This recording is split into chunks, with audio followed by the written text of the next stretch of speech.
guess seems like a tradition that we start with the class on the meditation. Yep. Do we want to go ahead and do the 5-step? Yes. Okay, Go, Jack. let's do it You're quickly. very good and quick at this. Yes. Okay, He is very okay. good and quick. So you can go and relax yourself and close your eyes. So gather your thoughts. So just relax yourself and go into step 1. Claim your space.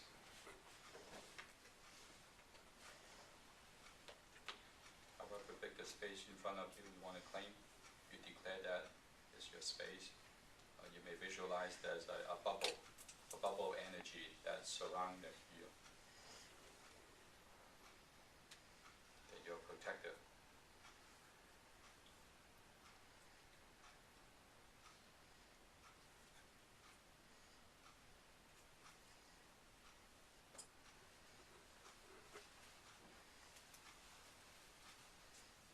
And let's go into step 2. You want to clear your space. Clear your space of any negative thoughts, any evil spirits,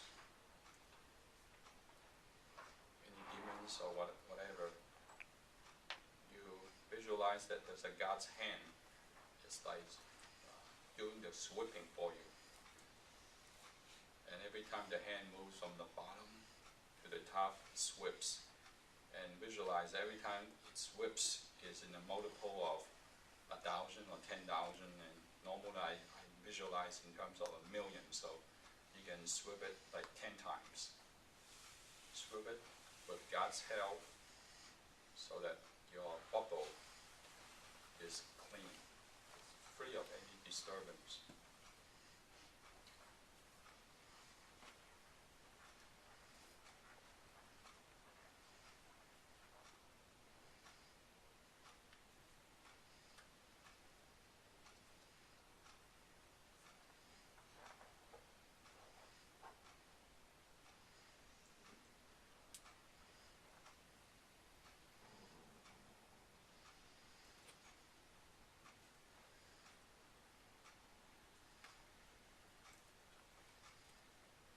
Let's go to step 3.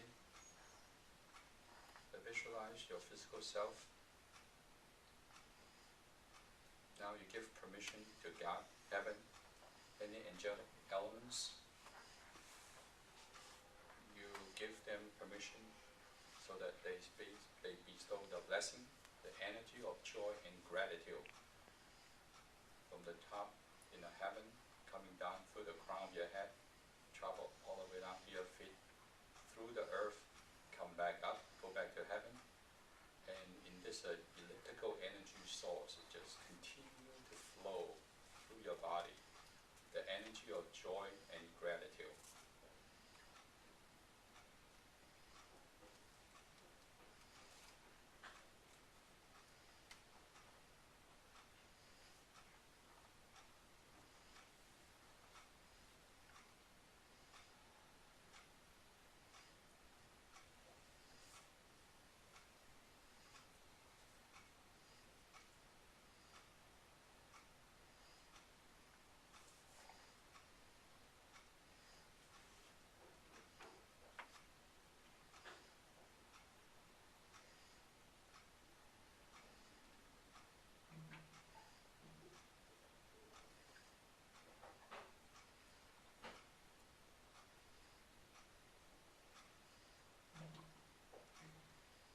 Let's go to step 4.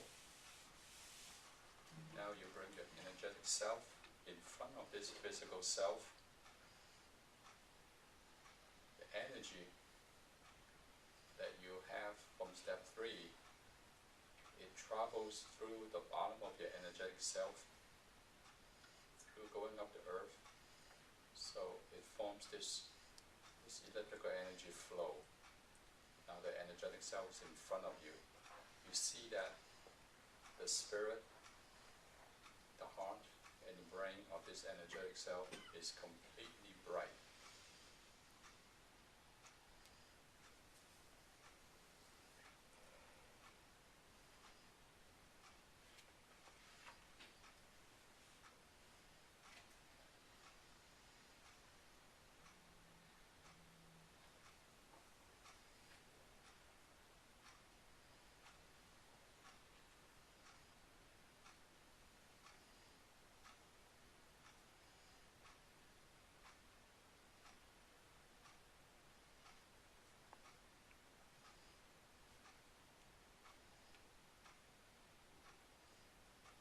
let's go to step 5. Visualize that there's an energetic circle underneath your energetic self. Bring your statement of character into the energetic circle. And bring that statement of prosperity that you want in 2015. Whatever that you want to happen in 2015, bring that into the energetic circle. Continue to allow the energy of joy and gratitude flow through your physical and through your energetic circle to your energetic self, up to the heaven, come down on your physical self, and continue this flow of energy, of joy and gratitude.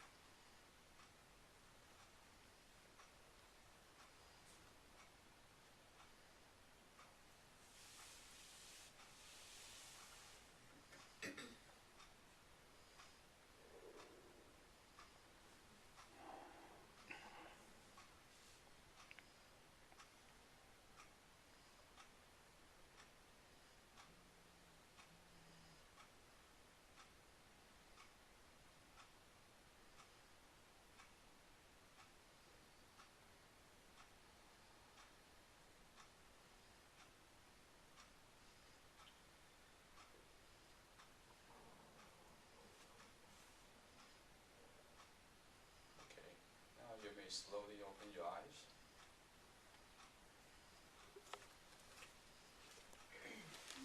Okay, good.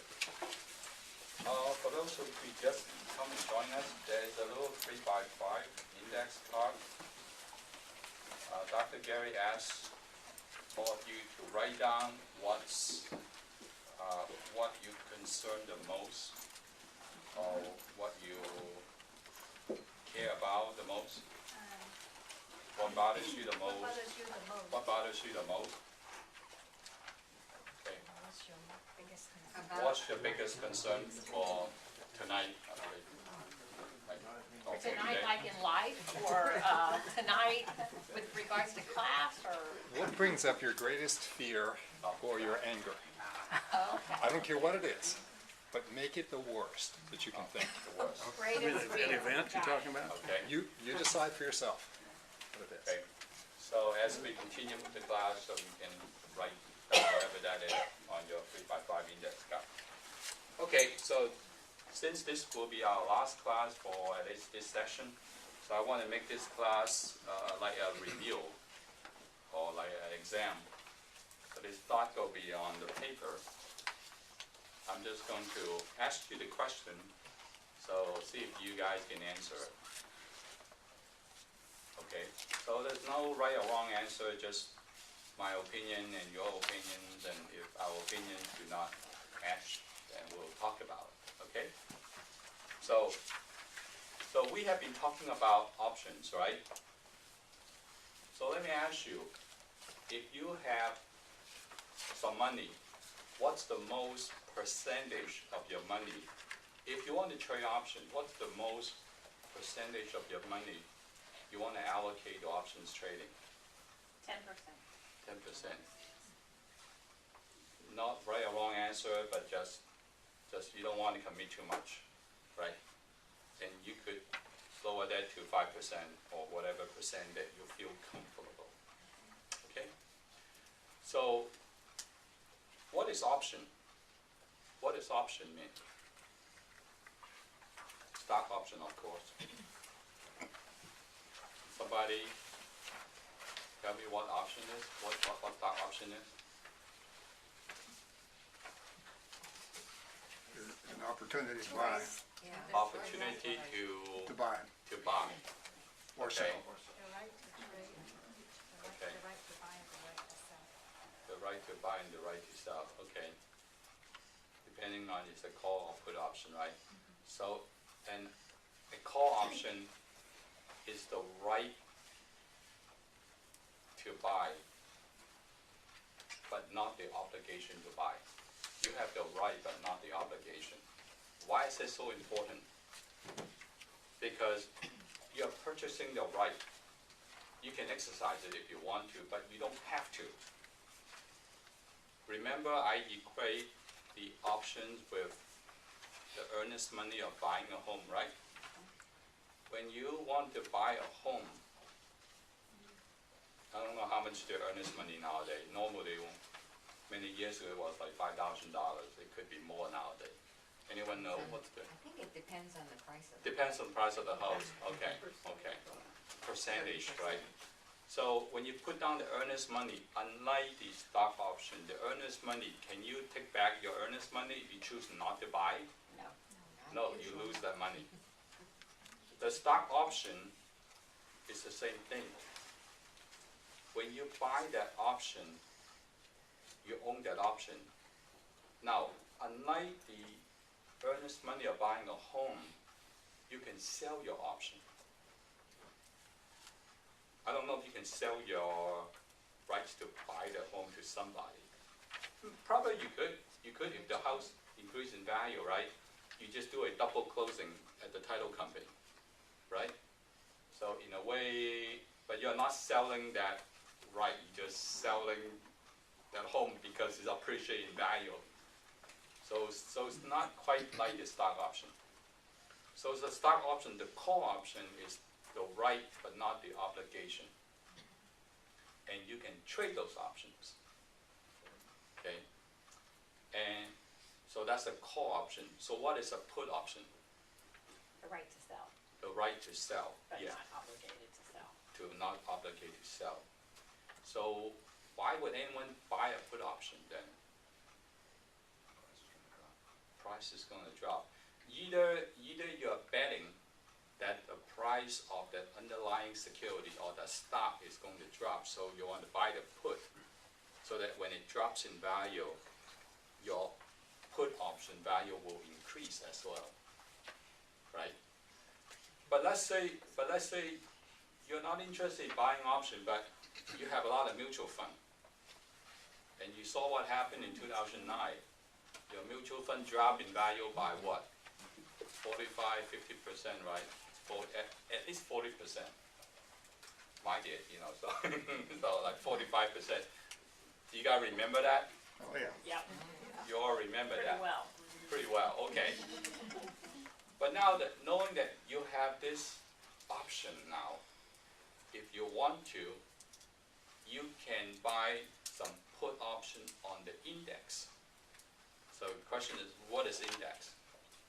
Okay, index, you can buy the Dow Jones index, or you can buy the S&P 500 index. You can buy those what they call the Russell 2000, whatever, those small stock index, mid cap index, and what have you. So you can buy those. You can buy the put option against the index in case the index drops, because the index is just a collection of all those companies, right? So if you believe the stock market is going up so high that you are becoming a little fearful of your portfolio, because your portfolio, let's say, I don't know, let's say 500,000. You said if I drop by 20%, that's how much? 400,000, 20%. 100,000. You lose by 100,000 because you have a $500,000 portfolio. You lose by 20%. I said right. You could lose $100,000. So you can buy the put option as an insurance.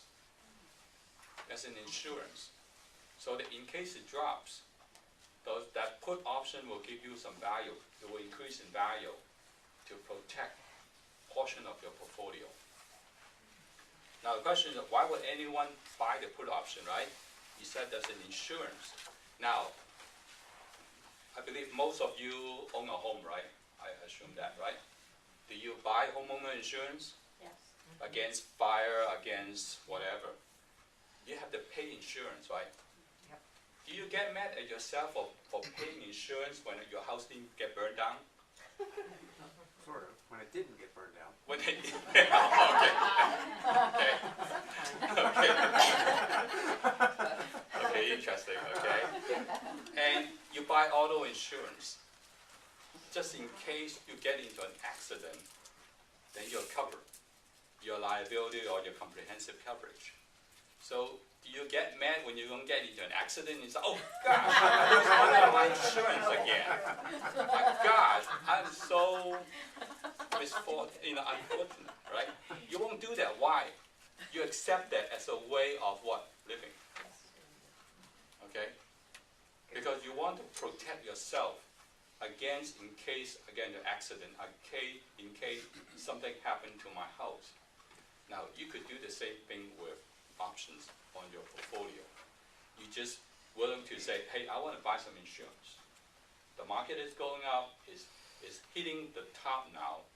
I want to buy a little insurance. Okay. And if you're wrong, fine, because you pay insurance. So at least you may have a little peace of mind knowing that portion of your portfolio is covered by the put options that you purchase. Now the put option, any options has two elements, right? Has a strike price and has the expiration. So when you buy an option, you normally buy like, it normally ends on the third Friday of every month. Normally, okay? So the longer the option is, the more expensive it is.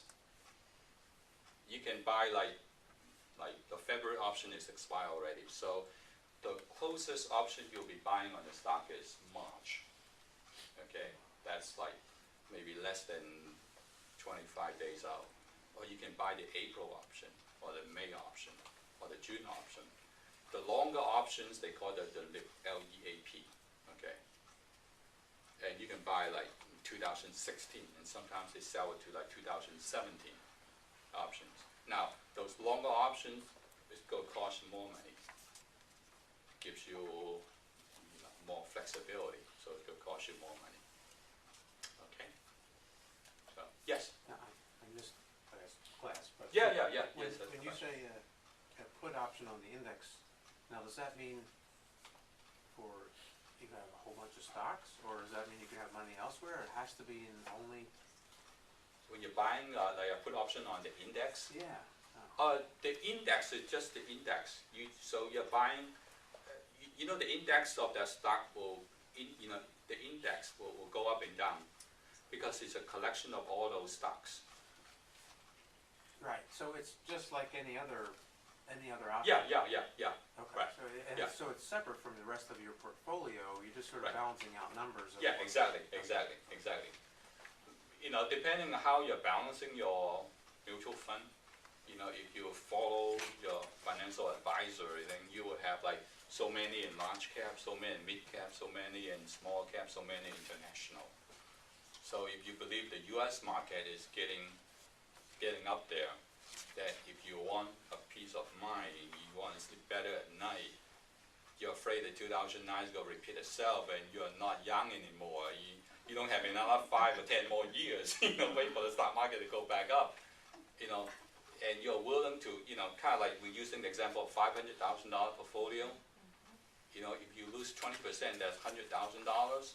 And if you said, hey, I want to allocate maybe, a few $1,000s as an insurance to protect it, okay? And if you're wrong, then okay, fine, you pay the insurance. Yes. So, is that, I'm missing, is there a way to transfer it to something else? So here's my portfolio, and part of the portfolio is a mutual fund or an indexed annuity, Mhm. and I can do some sort of put option on that? You will be trading in your cash account. Right, so that's separate. Yeah, that is separate. Okay. Right. Right. So that's why I said you have to look at your portfolio. If your portfolio has like, I'm using an example of $500,000. Okay, it's a mix of, large cap, mid cap, small cap. Collectively, it has $500,000 in mutual fund, and you want to protect a portion of that. Then you want to buy some, if you want to, you can buy some put options. To just in case you're right about the stock market dropping. Because as the stock market drops, that mutual fund portfolio is going to drop in value, right? But because you are buying a put option of the index, it will increase in value. So hopefully, you're losing money on your portfolio will be offset by the put option you own. Does that make sense? Yeah. So you are leveraging, you are offsetting, it's a strategy, yes. So if you have your Oh, okay. portfolio, Yes. with all the, whatever it is got in it, Yes, some of that portfolio might be represented in one index, part of Mhm. it could be in another index and so on. So you'd have to have a put option on each different if you index. want to be that detailed, if not, you may just wanna say, hey, my aggregate total is 500,000, I just want to protect a portion of it. You don't have to get into that detail if you want to, unless your portfolio is really big, then you may want to get into more detail, but if not, you just want to say, hey, I just want to protect a portion of it. When you buy a put option like Mhm. that, Yes, and let's say, I mean, how much is that gonna pay you? Do you buy the put option based on the market dropping, 1 penny, 10%? I mean, how would you know at what point you could collect anything? you on can that? collect anytime you want to. As the market drops, your put option is going to increase in value. Okay, as there's more and more fear in the market, because remember, you look at the history of the stock market. When it goes up slowly. When it drops fast. I Okay. understand that. So when it drops pretty fast, your put option is going to increase in value very fast. Okay, so it's up to you when you wanna cash it in, but at the Yes. same time, you're looking at your expiration date, you can't go past that, so you'd Right, probably wait right. till it got pretty close to that and then cash in, so you Depending cash on- in the biggest depending on- loss, if that. Depending on whether you're right on that direction of the put option. If you're right about that, yes, then your put option will have a lot of value. But if you're wrong, if the market continue to go up, your put option is going to diminish in value. Of And on the course, last day of expiration, it's going to diminish to zero. it's gonna diminish to zero. Right. Yes. I understand that, Okay. but Can we have an example? I'm trying to figure out if I'm only protecting a part of my portfolio, Right. which you think of that in terms of equating the insurance idea. Mhm.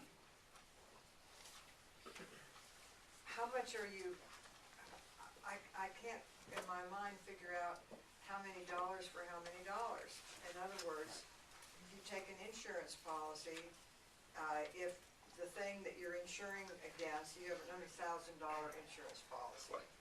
then you know that you're Yeah, gonna have it's $100,000. very good point, very good So point. I'm trying to Very figure good out, point. Yeah. how can I tell how much I'm insuring, Right, and right, how much right. I'm paying for how Right, much, right. and what my Right. return would be? Okay, okay. Good question, Sharon. Let me give an example of an auto insurance, okay? For auto insurance, you can either buy comprehensive, Yeah. which covers you when you hit somebody, or it covers the guy you hit and your own vehicle. But if your car is like 20 years old and it doesn't worth maybe $1,000, you don't want comprehensive coverage. Because when the total, you say, Forget it. forget it, because my premium is going to worth more than the car, right? Right. So it depending on how much coverage you want. The more coverage, the more costly it will be. And it's a personal choice. If you have a $1 million portfolio, if you want to cover $1 million worth, it's going to cost a lot. But if you believe that, hey, if it's dropped by 20%, I only want to cover by 20%. I don't want to cover by more than 40%. I only want to cover 20% of the value. So in your case, with the portfolio you described, $100,000. In that case, if that's your choice, it's a personal choice. Right. I mean, there's not right or wrong answer, depending on your fear level.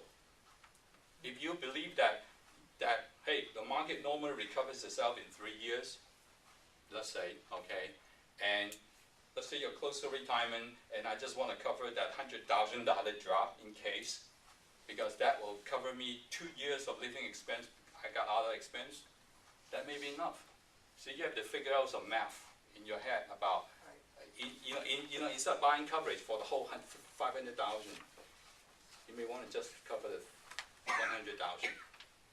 So I would be buying a put option for maximum value of 100,000? Well, you have to, I don't know how to figure out how much. there's more left class on that, so I just want to introduce the concept to you. Sure. And if you want to get into more about that, it's probably going to be more classes. Okay, I just want to introduce that concept, and there's a lot of math behind it on how much you want to. That's utterly Yeah. fascinating, Yeah. that you could get a put option, buy put option, I understand Yeah. with the stock, Right. but, Right. on just the market position. Yeah. On the index. Well, that's why. People are not educated; they don't know it. But for those like what they call the wealthy investors, they always want to hedge. Hedging meaning that protecting the downside. Right. Before they make money, they want to say, how do I protect my downside? That's how they protect their downside, using options. Okay. Maximize your gains and limit your Right, losses. right. Because they don't take chance like those retail investors. Retail investors, they got 5,000, I want to invest all my 5,000. No. When those wealthy investors, when they have so much money, they want to say, hey, I don't want to lose those money. I want to earn more and more of those money. So they always protect their downside. They always look at what? Remember a couple classes ago, I talked about risk and reward. That's what they think about. How much am I risking for what percentage of reward? If you're risking $1 to gain $1, that's a 1-to-1 bet. That's like going to a casino. You get instant gratification of knowing that you're right or wrong. But for options trader, the best odds is 3-to-1, meaning that if I want to risk if I want to risk $1, I want to at least earn $3. The chance of earning $3. That's a good return. That's a bet that I want to take. There's a 3-to-1 ratio, but it's a 1-to-1. Yes. Jack, and I know obviously it depends on what the expiration time frame is, but as a guideline, if you wanted to do a put option for $100,000 in what you would consider a reasonable amount of expiration time, whether that's a month or 2 weeks or whatever is the norm, about how much would you pay for that? I mean, comparing it to insurance. I'll have to look at the index, whether you're buying the S&P 500, Yeah, whether you're buying those if you're- Russell's If 2000. you're buying the S&P 500. Yeah. You can look up the option price on You that. can look that up and Yeah, see you what can it look would up. be. You can look up the Okay. call or put option, Okay. just like the stock. Okay, perfect, thank you. Okay. Those are good questions. Yeah. I'm Crystal. hoping you can give us an example, like if the stock is $20, do you buy put at 18, or do you pay 20 cents, or do you pay $2 for it? Is there any way you can give us an example so we know? Well, At it what point it we're depends on the making money? strike price. It depends on Right. the strike price. Okay, then they get into the option pricing model. Okay. Remember this, when you purchase the option, there's 3 types of option. They call it like out of the money, at the money, in the money. Yes. Out of the money meaning that if the stock's trading at $18 right now, out of the money meaning that anything above $18, like 20, 22 and a half, 25, 27 and a half, what called out of the money. Meaning that the stock has not reached that point yet, but if you want to buy the option, it's going to cost less because it takes more time to get there. Call it out of the money. Okay. At the money meaning that if the stock trading at $18, if the stock option is 17 and a half, the strike 17 and a half, that's called at the money because it's right there already. If it's in the money, that means anything below that stock price, stock trading $18, if the option is 17, 16 and a half, 16, 15 and a half, then it's called it in the money because that option has value. Okay, so it's going to cost more to buy that in the money option than out of the money option. there's several factors that influence the price of that stock too. And it's also the volatility. Meaning that if you're trading a stock like Apple or Facebook or Google, those are very heavily traded.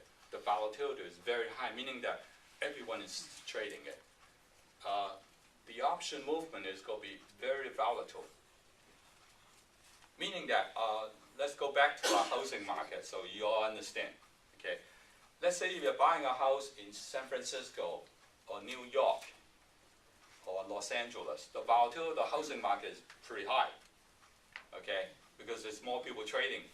But if you go to, let's say, come to Dallas, well, Dallas is getting, volatility is getting high. But let's say you go to some place in Oklahoma, okay? Down, yeah. Okay, volatility is low, meaning that the movement of the price is not going to be that much because not a whole lot of people want to buy home in Oklahoma versus San Francisco, Los Angeles, or New York City. Okay, so it depends on a lot of those factors that play into how the option price move with the stock price. Okay, make sense? Okay, so now go to the handout here. I know a lot of you, some of you may want to continue your education about options, so I spent some time trying to find some free, good online option education for you guys to take. Okay, so there's a website called it's developed by Options Industry Council. It's a free website. I give you guys the URL, the website. You can go into.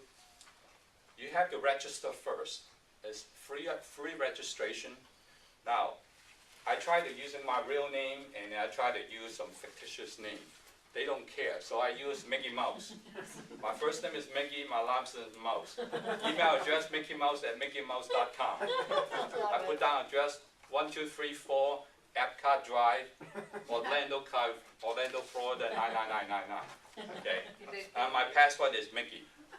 So if you guys don't want to put in your real name, real email address, real address, you can use this fictitious account to go in and get educated about options.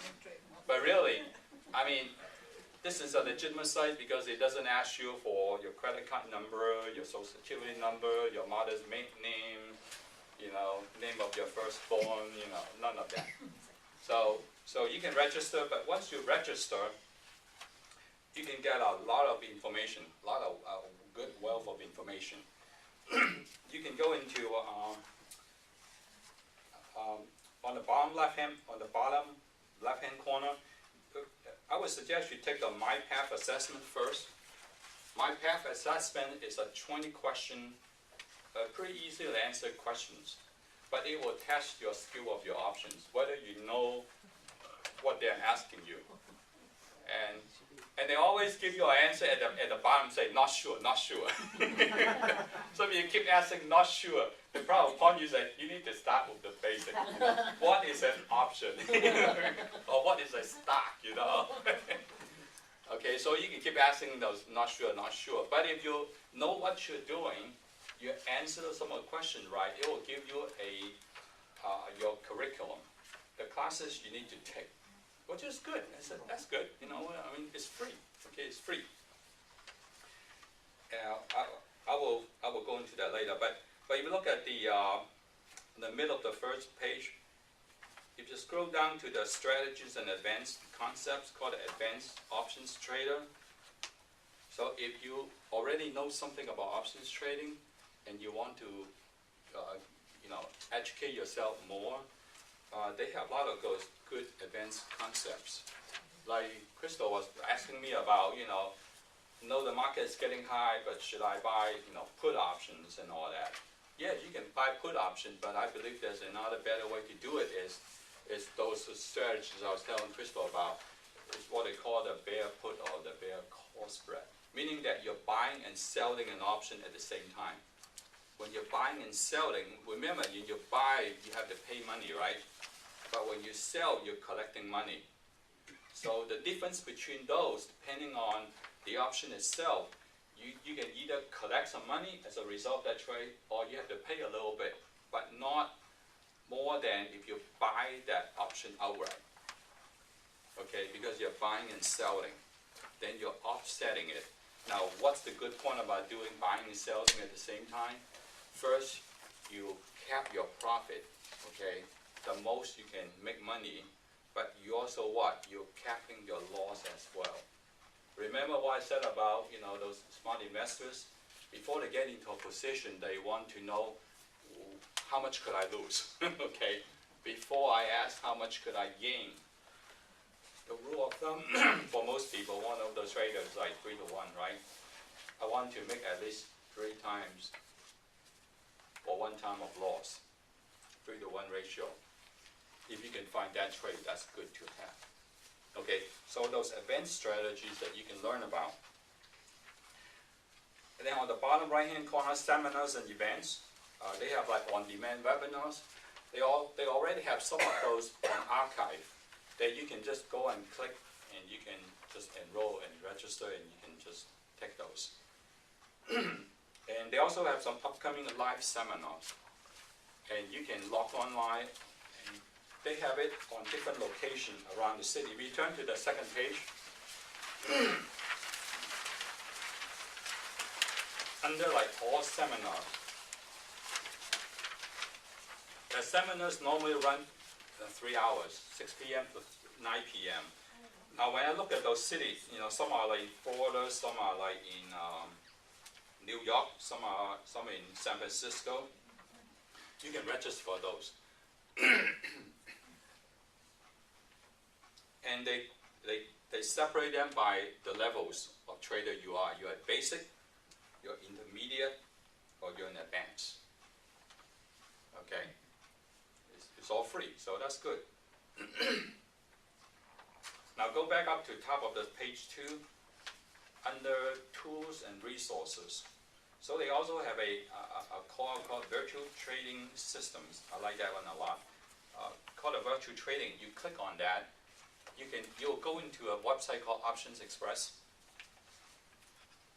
and that will give you a $25,000 of virtual trading account that you can trade options with. Okay, so you can use that as a way to test out your ideas about trading options. Yes? So does this take place at Trade Monster? If you want to, but this is another option.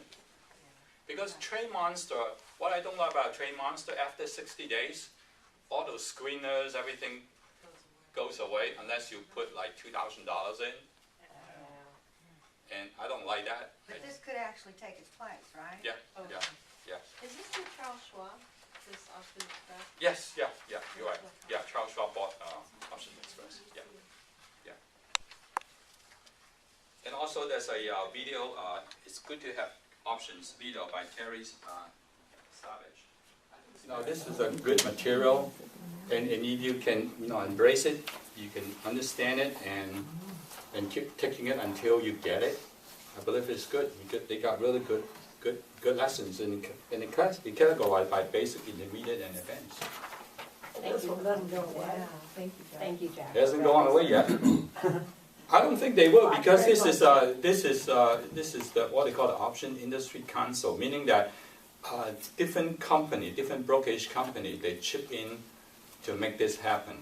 They want to educate the public so more people know it and trade options and bring business into this trading. So they want to keep it going. So yeah. Okay. Perfect. Thank you. Any questions? Okay, I hope that you have enjoyed my classes and you have been educated.